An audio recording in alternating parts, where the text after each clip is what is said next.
በስመ አብ ወወልድ ወመንፈስ ቅዱስ አሐዱ አምላክ አሜን። በክርስቶስ ወንድሞቼ እህቶቼ ሆናችሁ እንደምን ከረማችሁ? እንደምን ሰነበታችሁ? በቸርነቱ የጠበቀን የዕድሜ ድሃ ላደረገን የአባቶቻችን የቅዱሳን የነቢያት አምላክ የሐዋርያት አምላክ የጻድቃን የሰማዕታት አምላክ የእኛ ፈጣሪ የእኛ ጌታ ልዑል እግዚአብሔር ስሙ ከአጽናፍ እስከ አጽናፍ የከበረ የተመሰገነ ይሁን። ይህ ቃል አሁን የምትሰሙ በኋላም ደግሞ እግዚአብሔር አምላክ ፈቅዶና ወዶ ቃሉ ተቀርጾ የምትሰሙ ሁሉ ባላችሁበት ሰላም እግዚአብሔር ይድረሳችሁ። እንደምን ከረማችሁ? እንደምን ሰነበታችሁ? እንኳን ለብርሃነ መስቀሉ አደረሳችሁ አደረሰን። እግዚአብሔር አምላክ ስለዚህ ሰዓት የተመሰገነ ይሁን። ወንድሞቼ ይህን ቃል የምትሰሙ እግዚአብሔር መልካም ነው። እግዚአብሔር መልካም ነው። ደግሜ ላለው እግዚአብሔር መልካም ነው። ይህን ደስ የሚል ይህን ብሩህ ቀን የሰጠን ዛሬም ከእሱ ጋር እንድንሆን ሁኔታዎችን ያመቻቸ አቤቱ ዛሬም በንስሐ የጠራን እግዚአብሔር ስሙ ከአጽናፍ እስከ አጽናፍ የከበረ የተመሰገነ ይሁን። እግዚአብሔር ቢረዳን ዛሬ የምንማርበት የትምህርታችን ርዕስ መንፈሳዊ ዕውርነትና ጣጣው በሚል ይሆናል። የምንማርበት የትምህርታችን ርዕስ መንፈሳዊ ዕውርነትና ጣጣው። አስቀድሞ እግዚአብሔር ቃል ምን ይላል? በዚህ በማቴዎስ ወንጌል ምዕራፍ 13 ላይ ተመዝግቦ የሚገኝ እንደዚህ ይላል፣ ቃሉን ሰምተው በማያስተውሉ ላይ ክፉ ይሆንባቸዋል። ስለዚህ ልጆቼ ሆይ እናንተ ቃሉን ስትሰሙ አስተውላችሁ ስሙ። ቃሉን ስትሰሙ ፍሬ እንደሚያፈራ ሰው ሆናችሁ ስሙ ብሎ ይላል። ይህንን እንግዲህ አምላካችን መድኃኒታችን ኢየሱስ ክርስቶስ በባህር ዳርቻ ቁጭ ብሎ ህዝቡ ወደሱ ብዙ ህዝብ መጣ እና ለህዝቡ ሲያስተምር ነው እንደዚህ ያላቸው። ያችሁ ለህዝቡ ሲናገር ይሄንን ቃል ተናገረ። ቃሉን ሰምተው በማያስተውሉ ሰዎች ላይ ክፉ ነገር ይሆንባቸዋል ብለዋል። በዛን ሰዓት ሐዋርያት ቀረብ አሉና ጌታ ሆይ ለምንድን ነው ህዝቡን በምሳሌ የምታስተምረው? ስለምንድን ነው ህዝቡን በምሳሌ የምታስተምራቸው ብለው አሉት። በዛን ጊዜ ምንድነው ያለው? ይሄ ህዝብ አያስተውልም። ይሰማል፣ አያስተውልም፣ ያያል፣ አይመለከትም። ልበ ደንዳና ነው። የዚህ ልብ ህዝብ ልቡ ደንዳና ነው። ለዚህ ነው ለነሱ በምሳሌ የማስተምረው፣ ለእናንተ ግን እንደዚህ አይደለም አላቸው። ሙሉ ቃሉ እንደዚህ ይላል፣ እንዳልፈውሳቸው የዚህ ህዝብ ልብ ደንድኗል። ለእናንተ ግን ሐዋርያት አላቸው፣ ለእናንተ ግን ላለው ይሰጠዋልና ይበዛለታል፣ ከሌለው ግን ያው ያለችው እንኳን ይወሰድበታል። ይሄ ህዝብ አለ እያዩ ስለማያዩ እየሰሙ ስለማያስተውሉ በምሳሌ እናገራለሁ፣ ለእናንተ ለሐዋርያት ግን እንደዚህ አይደለም። ህዝቡ ግን መስማትን ትሰማላችሁ አታስተውሉም፣ ማየትን ታያላችሁ አትመለከቱም ብሎ አለ። ሐዋርያትን ግን ምንድነው ያላቸው? ስለ ህዝቡ ከተናገረ በኋላ እናንተ ግን ከዚህ ከደሙ ነፃ ናችሁ ነው ያላቸው። ህዝቡ ግን በአይናቸው እንዳያዩ፣ በጆሮአቸው እንዳይሰሙ፣ በልባቸው እንዳያስተውሉ፣ ተመልሰው እንኳን እንዳልፈውሳቸው የዚህ ህዝብ ልብ ደንድኗል፣ ጆሮአቸው ደንቁሯል፣ አይናቸው ጨፍኗል ብሎ ስለ ህዝቡ መድኃኒታችን ኢየሱስ ክርስቶስ ተናገረ። ይህ ህዝብ ይማራል፣ ምንም አይረዳም። ይማራል፣ ይሰማል፣ አያስተውልም፣ ያያል፣ ግን አይመለከትም። ልቡ ይህ ህዝብ ደንድኗል። እናንተ ሐዋርያት ግን እንደዚህ አይደለም። ስለዚህ ይህን ህዝብ ተመልሰው እንኳን እንዳልፈውሳቸው የዚህ ህዝብ ልብ ደንድኗል ብሎ አለ። ለእናንተ ግን ሐዋርያት አላቸው፣ እናንተ ከደሙ ንጹሕ ናችሁ፣ የእግዚአብሔርን ቃል ሰምታችሁ ስለምታስተውሉ አልፎም ደግሞ ፍሬ ስለምታፈሩ እናንተ ብፁዓን ናችሁ አላቸው። እና በዛን ሰዓት ነው እንግዲህ የመንግስትን ቃል ሰምቶ የእግዚአብሔርን ቃል ሰምቶ የማያስተውል ሰው ክፉ ይመጣበታል አለ።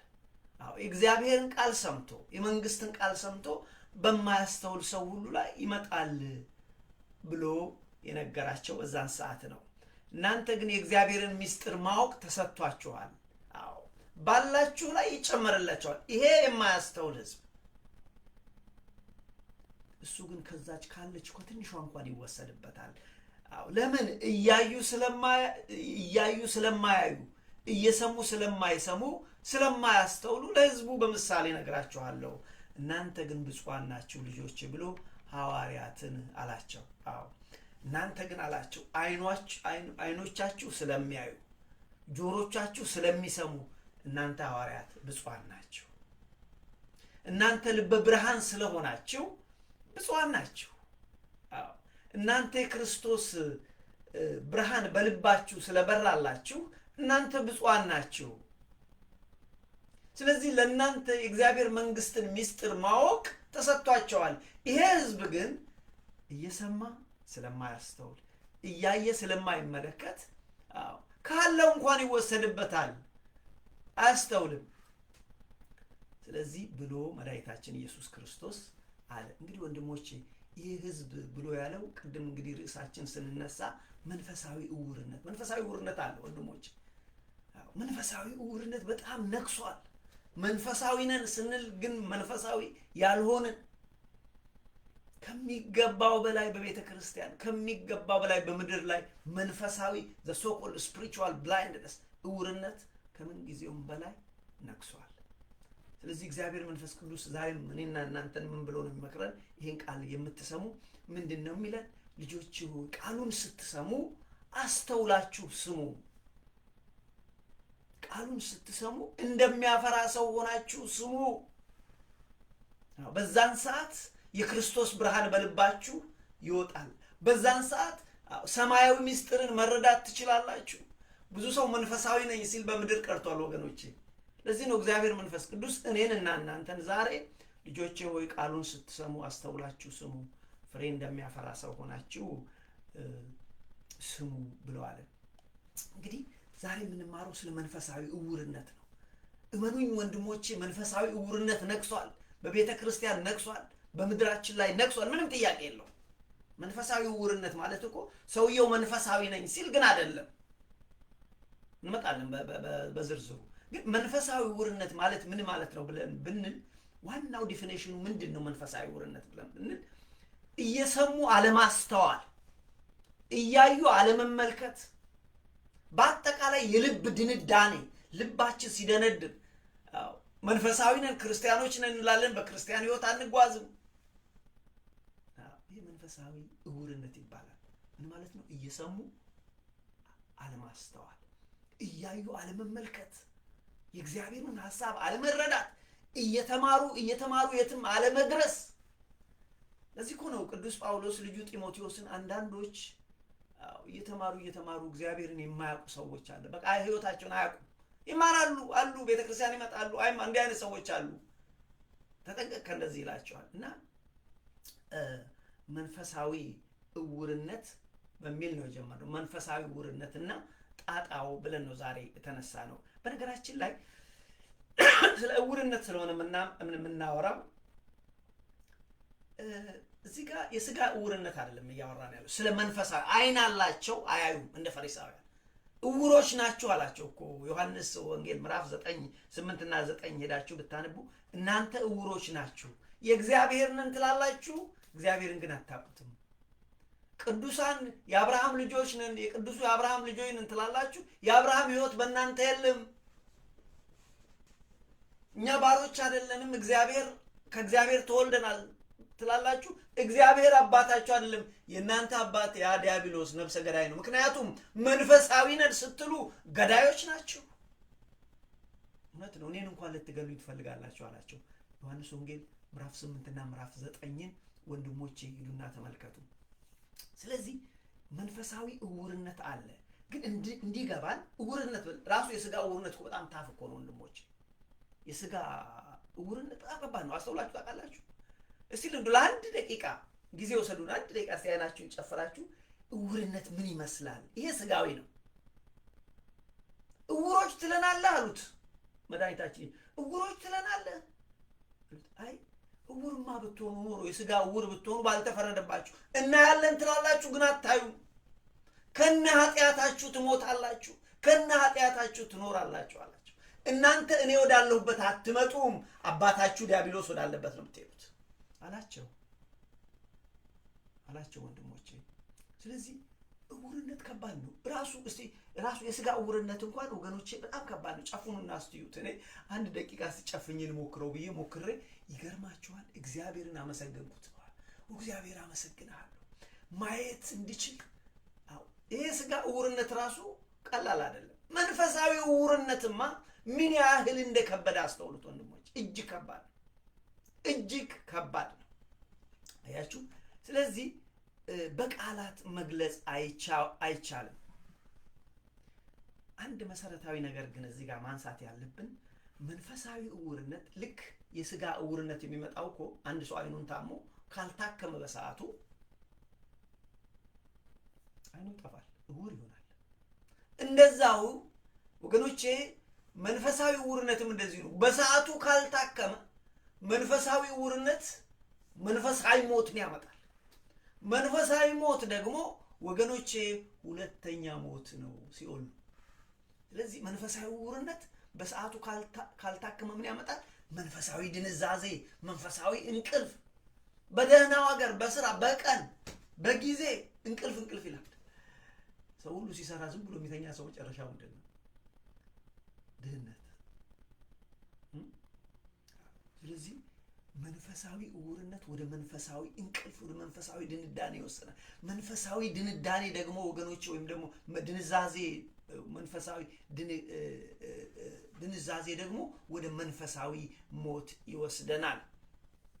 መንፈሳዊ ሞት ደግሞ ወገኖች ከእግዚአብሔር መለየት ነው። መንፈሳዊ ሞት ሲኦል ነው። በጣም በጣም ወገኖች ይህ አስፈሪ ነው። ሲኦል ያስፈራል። ከልቤ ነው የምላችሁ፣ እጅግ ያስፈራል ሲኦል። እንደምንቀልደው አይደለም ወንድሞቼ። በእርግጠኛ ልንገራችሁ ሲኦል ያስፈራል። አያችሁ።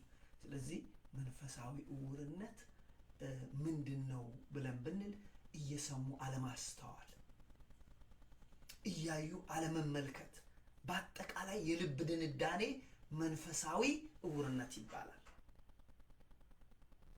መንፈሳዊ እውርነት ምንድን ነው? የእግዚአብሔርን እውነት፣ የክርስቶስን እውነት፣ የወንጌልን እውነት አለመረዳት መንፈሳዊ እውርነት ነው። ሰማችሁ ወንድሞቼ? መንፈሳዊ እውርነት የወንጌልን እውነት አለመረዳት፣ የእግዚአብሔር የክርስቶስን እውነት አለመረዳት፣ በራስ ሐሳብ መኖር፣ በአሉ መኖር፣ ባህል በሚያመጣብን ጫና ምክንያት ባህላችን እንዲህ ስለሆነ ነው በሚል በባህል ምክንያት የሆነውን እግዚአብሔር ያለውን ክርስቶስ ያስተማረውን ሐዋርያት ያስተማሩትን ትተን ወንድሞቼ በባህል ተጠፍረን የምንኖር ከሆነ እውራለን። አያችሁ። ስለዚህ መንፈሳዊ እውርነት ማለት ምን ማለት ነው ብለን ብንል በእግዚአብሔር ነገር የጨለመ ህይወት ያለን የደነደነ ልብ ካለን መንፈሳዊ እውርነት ነው። መንፈሳዊ እውርነት ይባላል። አያችሁ። ለዚህ ነው እንግዲህ ክርስቶስ መድኃኒታችን ኢየሱስ ክርስቶስ በዛን ጊዜ እንግዲህ ህዝቡ በባህር ዳር ሲያስተምር መጥተው በምሳሌ ያስተማራቸው ጊዜ ይህንን የተናገረው ምን ብሎ ተናገረ? የእግዚአብሔርን ቃል ሰምቶ የንጉሱን ቃል ሰምቶ የማያስተውል ሰው ክፉ ይመጣበታል። ክፉ ዲያብሎስ ነው። የማያስተውል ሰው ወገኖች ብሎ የዘሪን ምሳሌ ሰጣቸው። ቃሉን ሰምቶ የሚያስተውል ቃሉን ሰምቶ የሚያፈራ ሰው ግን እሱ ግን ብፁዕ ነው። እሱ ግን ሰማያዊ ምስጢር ይሰጠዋል። እሱ ግን ስለ እግዚአብሔር መረዳት ይሆንለታል ብለዋል። ስለዚህ ሐዋርያት ምን አላቸው? እናንተ ባላችሁ ላይ ይጨመርላችኋል። ለህዝቡ ግን ስለማይረዱት ለእናንተ ምስጢሩን መንገድ እነግራችኋለሁ። ለእነሱ ግን በምሳሌ ነው። ለምን አያስተውሉታል? ዞሮ ዞሮ አያስተውሉትም። ዞሮ ዞሮ ወደ እኔ ተመልሰው አልፈውሳቸውም፣ አይድኑም። አነብላችኋለሁ፣ የራሴ ቃል አይደለም ይሄ። ስለዚህ ምን አለ? የንጉሱን ቃል ሰምተው የማያስተውሉ ሰዎች ክፉ ይመጣባቸዋል። ቃሉን ሰምተው የሚያስተውሉ ብሎም ፍሬ የሚያፈሩ ግን ባላቸው ነገር ላይ ይጨመርላቸዋል። ትንሽ ነገር ይጨመርላቸዋል። ትንሽ ነገር ቢኖራቸው ብዛት ይሆንላቸዋል። በማያስተውሉት ሰዎች ግን ስለማያስተውሉ ቃሉ ይወሰድባቸዋል። ስለዚህ ለእናንተ ለሐዋርያት በምሳሌ አይደለም ምስጢሩን ነግራችኋል። ለምን? ለእናንተ የሰማይን ምስጢር የእግዚአብሔርን ሐሳብ መረዳት ተሰጥቷችኋል።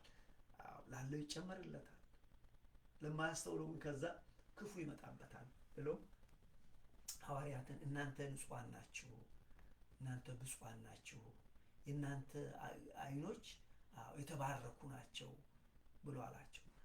በማያስተውሉት ሰዎች ላይ እግዚአብሔርን ቃል ሰምተው ቤተክርስቲያን ሄደው የእግዚአብሔርን ቃል ሰምተው በማያስተውሉ ላይ ግን ክፉ ይሆንባቸዋል። ቃሉን ሰምተው በሚያስተውሉ ግን የሰማይን ምስጢር ማወቅ ይሰጣቸዋል። ስለዚህ ቃሉን ስትሰሙ አስተውላችሁ ስሙ፣ ፍሬ እንደሚያፈራ ሰው ሆናችሁ ስሙ ብሎ መድኃኒታችን ኢየሱስ ክርስቶስ አለ። እንግዲህ ቃሉን ሰምቶ አለማስተዋል መንፈሳዊ ውርነት ነው።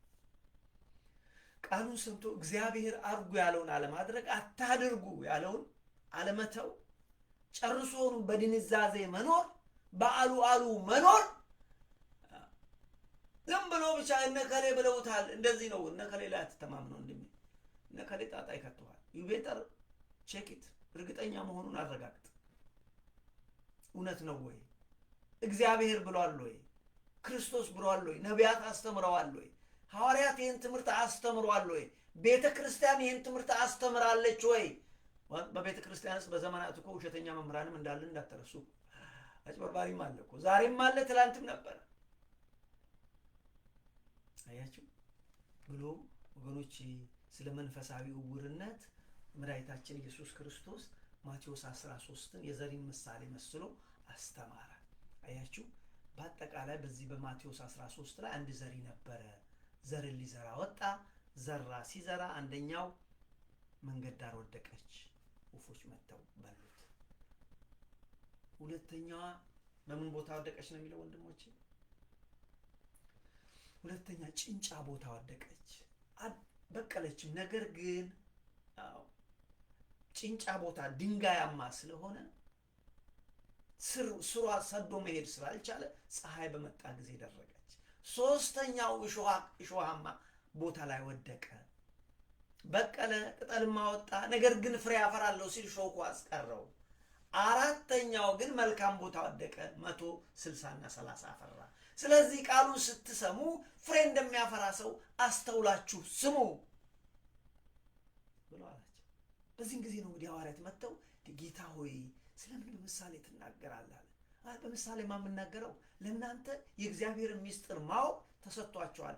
ይሄ ህዝብ ግን ልበ ደንዳና ነው፣ እየሰማ አይሰማም፣ እያየ አይመለከትም፣ ልቡ የደነደነ ነው። ለዚህ ነው በምሳሌ የምናገረው። ስለዚህ ምስጢሩን እፈታላችኋለሁ ለእናንተ። ለምን? ላለው ይጨመርለታል፣ ከሌለውም ግን ያቺው ትወሰዳለች ብሎ አላቸው። እና ያ ያያችሁት ሁለተኛው ፍሬ፣ የመጀመሪያው ፍሬ ወፎች የወሰዱ የተባለ ክፉ መንፈስ መጥቶ ወሰደው። ቃሉን ሰሙ፣ አያስተውሉም፣ ወዲያው ተወሰደባቸው። ሁለተኛው ግን ስር የላቸውም። ስለዚህ ስር ስለሌለ ፀሐይ ወጣ፣ መከራ መጣ፣ ክፉ ትምህርት መጣ፣ የኑፋቄ ትምህርት መጣ። ስለዚህ ማዕበል መጣ፣ ማዕበሉን መቋቋም አልቻሉም፣ ሄዱ። የውሸት ትምህርት መጣ፣ የውሸት ትምህርት ጎርፍ ይዟቸው ሄደ። ሶስተኞቹ መልካም አፈር ነበረው። እሱ ችግሩ የእሱ በሾክ መካከል ነው የወደቀው። ስለዚህ ፍሬ ማፍራት አልቻለም፣ ሾኩን አንቆ አስቀረው። ይሄ የእግዚአብሔርን ቃል የሚሰሙ እነዚህ የእግዚአብሔርን ቃል የሚሰሙ ነገር ግን የዚህ ዓለም ባለጠግነት፣ ሀብታሚ መሆን ጉጉት፣ ገንዘብ የማከማቸት ጉጉት ጠፍሮ ይዟቸዋል። ስለዚህ እነዚህ ምንም አያፈሩ ብሎ አላቸው። አያቸው። ስለዚህ አያፈሩም። እናንተ ግን እንደ መጨረሻው ዘሩ። ያ የመጨረሻው ዘር መልካም ቦታ ወደቀ።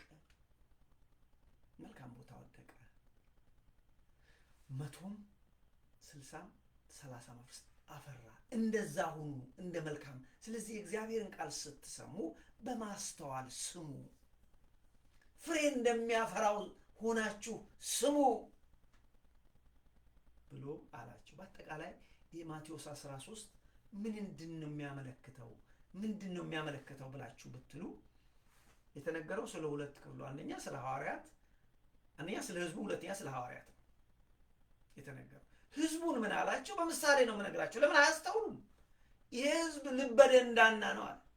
ይሄ ህዝብ ልበ ደንዳና ነው። ልበ ደንዳና ስለሆነ አያስተውልም። በዚህም የተነሳ ወደ እኔ አይመለስም። ወደ እኔ ስለማይመለስ አልፈውሰውም፣ አይድንም።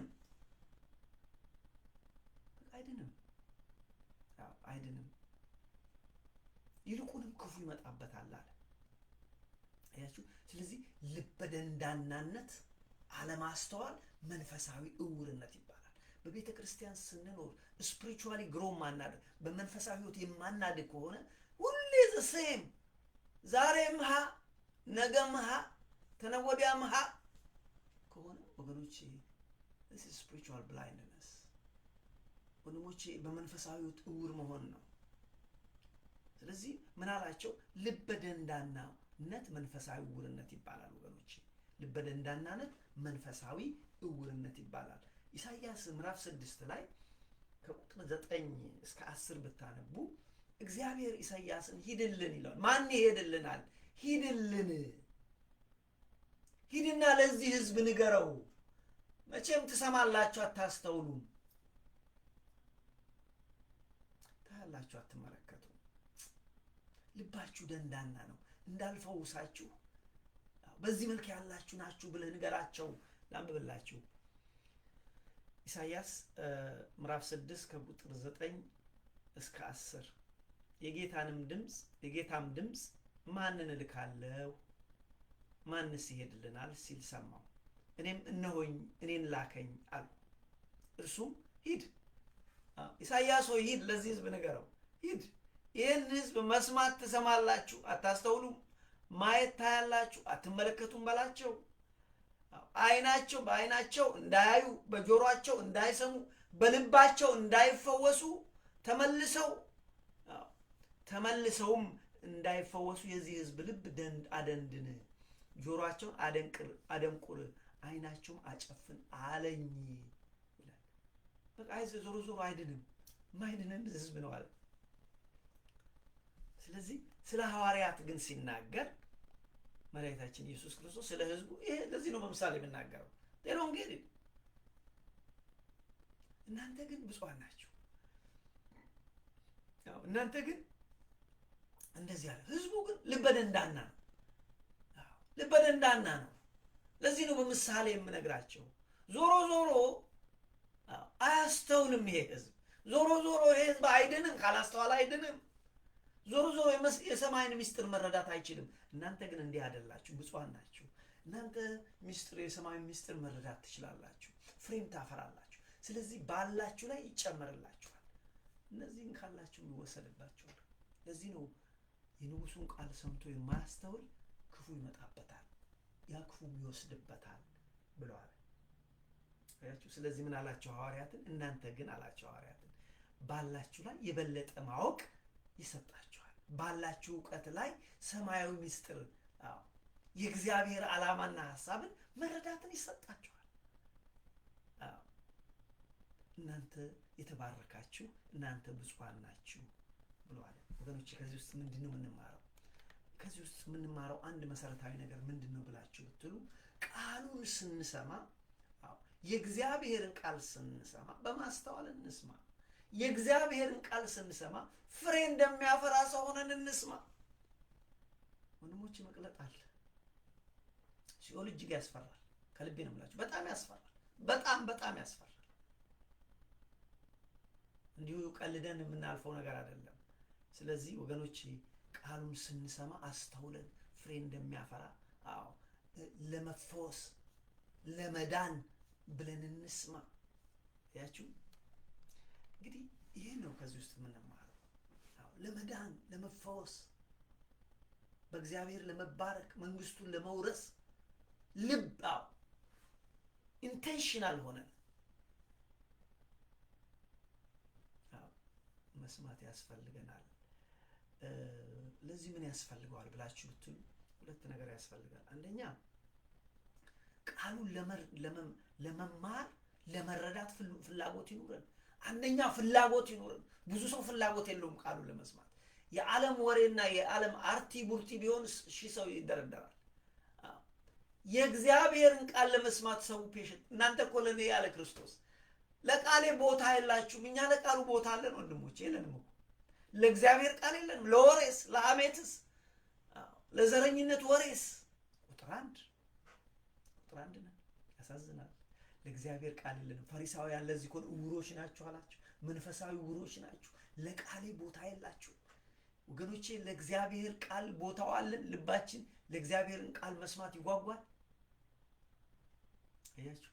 ስለዚህ ስለ ሰው ማውራት ቀላል ነው፣ ራስን መመርመር ትልቅነት ነው። ስለዚህ ምን ያስፈልጋል ብላችሁ ብትሉ ምንድነው የሚያስፈልገው ብላችሁ ብትሉ ለመረዳት ፍላጎት ያስፈልጋል። እግዚአብሔርን ቃል ለመማር እግዚአብሔርን ለማግኘት እግዚአብሔር እፈልግሃለሁ። አቤቱ የአብርሃም አምላክ የይስሐቅ አምላክ አንተ በቤቴ ግባ። እግዚአብሔር አንተ በሕይወቴ ግባ። እባክህ እፈልግሃለሁ፣ ተገለጥልኝ፣ ቅዱስ መንፈስ ይምራ ብለን ማለት ይገባል። አያችሁ። ስለዚህ ቃሉን ስንሰማ አስተውሎ መስማት፣ ለመፈወስ ለመዳን ብሎ መስማት። ስለዚህ ፍላጎት ቁጥር አንድ ነው። አንደኛው የሚያስፈልገው ፍላጎት፣ ሁለተኛው ቁርጠኝነት፣ ውሳኔ ያስፈልጋል። በቃ እግዚአብሔር በዚህ ምድር ያመጣኝ ምክንያት አለው። እዚች ምድር እግዚአብሔር ያመጣኝ እንድዘጋጅ ነው። እቺ ቦታ መኖሪያ አይደለችም፣ መዘጋጃ ነኝ፣ እንደሚገባ ልረዳ ብሎ ውሳኔ መወሰን ያስፈልጋል። ወንድሞቼ ውሳኔ መወሰን ያስፈልጋል። ልብን ለክርስቶስ መክፈት ያስፈልጋል። ልብን መዝጋት አይደለም። እግዚአብሔር ወንድሞቼ የከፈትነው ያህል ነው የሚገባው። እቺን ያህል ከከፈትን እቺን ያህል ነው የሚገባው። እግዚአብሔር እቺን ያህል ከከፈትን ይሄን ያህል ይገባል። የከፈትንለት ያህል እግዚአብሔር በቤታችን በሕይወታችን ይገባል። ስለዚህ ልባችንን ለክርስቶስ እንክፈት። ዋናው መሰረታዊ ነገር ምንም ባትይዙ ከፍላጎቱ ጋር እግዚአብሔርን መፈለግ። ጌታው ይፈልጋለሁ። ነገራችን ላይ መጽሐፍ ቅዱስ ከዘፍጥረት እስከ ራዕየ ዮሐንስ ድረስ እግዚአብሔርን ስለመፈለግ ነው። እግዚአብሔርን ስለፈልጉኝ ይላል እግዚአብሔር። ታገኙኛላችሁ፣ ፈልጉኝ እኮ ነው የሚለው። ፈልጉኝ ነው የሚለው። ለምሳሌ ኢሳይያስ ምዕራፍ 55 ከቁጥር 6 ጀምሮ ባነብላችሁ እግዚአብሔር እንደዚህ ይላል። መጀመሪያ አስቀድሞ ገና ከቁጥር 1 ላይ እናንተ የተጠማችሁ ሁሉ ወደ እኔ ኑ፣ እናንተ የተጠማችሁ እናንተ የተራባችሁ ወደ እኔ ኑ። ለምን ትደክማላችሁ ዝም ብላችሁ? ገንዘባችሁ ለማይሆን ነገር ለምን ታጠፋላችሁ? ጉልበታችሁ ለማይሆን ነገር ለምን ታጠፋላችሁ? እናንተ የተራባችሁ እናንተ የጠማችሁ ወደ እኔ ኑ፣ ወደ እኔ ኑ። ገንዘብም የሌላችሁ ድሆች ወደ እኔ ኑ፣ ግዙ ብሉም ከኔ ኑ። ያለ ገንዘብ ያለ ዋጋ የወይን ጠጅና ወተት ግዙ ከኔ። አነብላችኋለሁ። ኢሳይያስ ላይ ነው እንደዚህ የሚለው። ምንድን ነው? እናንተ የተጠማችሁ ሁሉ ወደ ውሃ ኑ፣ ገንዘብ የሌላችሁ ኑና ግዙ፣ ድሆችም ኑ ብሉም። ኑ ያለ ገንዘብ ያለ ዋጋ የወይን ጠጅና ወተት ግዙ። ያለ ገንዘብ ያለ ዋጋ ኑ የወይን ጠጅ። እዚህ ነው። ማን ነው ወገኖቼ የክርስቶስን ስጋ ሲበላ የክርስቶስን ደም ሲጠጣ የገዛ ሰው አለ? ለዚህ እኮ ነው እግዚአብሔር እናንተ የተጠማችሁ ወደ እኔ ኑ። ለምን ትደክማላችሁ ዝም ብላችሁ?